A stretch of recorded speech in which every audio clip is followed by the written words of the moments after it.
మా హైదరాబాద్ దయా చెట్టేకి ఇదిగోమ్మా గొజ్జేరకం ఒక మాట అడుగుతా నేను. రాయలసీమలో గొజ్జేరకం తెలిసినోడు ఎవడెవడు ముసలి గొజ్జే వాళ్ళు ఉన్నారు కదా, బైరూపులంతా నా చెట్టుకు నాతీలు సంతీలంతా ఉన్నారు కదా.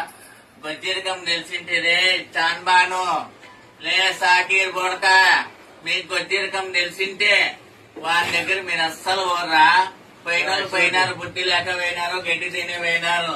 కానీ మీరు ఇంత పెద్ద మక్క మదీనాకు పోయొచ్చినాం కదరా బోడక, నువ్వు ఏ రకంగా పోయినావురా చాన్బాను? నేను చెప్పేది లే రుద్దుకుంటావు కదరా చాన్బాను. మెంటల్ సుమాతో రోజు నైట్ రుద్దుకొని ఎముకలు అరిగిపోయినాయి, నరాలు వీక్నెస్ అయినాయి. లంజా కొడక, లంజ పుట్టిన నా కొడక వాడున్నాడే బోడక, నా సంతి చేయాల ఆశనిగాడు.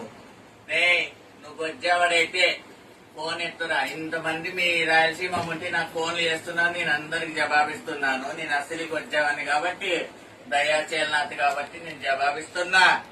నా చేలనాథల్లో ఒక్కరు ఫోన్ చేసినా నువ్వు ఎత్తినావంటే బెటర్, నువ్వు వచ్చేవాడని ఒప్పుకుంటా. ఇంతవరకైనా ముక్కలు మొలకలేదు కదరా, ముక్కు గుట్టలేదు. నీకు ఎవరు గొజ్జల దగ్గర పోతే బెట దయ్యా చూస్తే ముక్కు గుట్టి నీళ్ళు ఇస్తారు. అర్థమైన సంతి చేయాలకు అందరికి ముక్కలు చెవులు ఎట్లున్నాయో.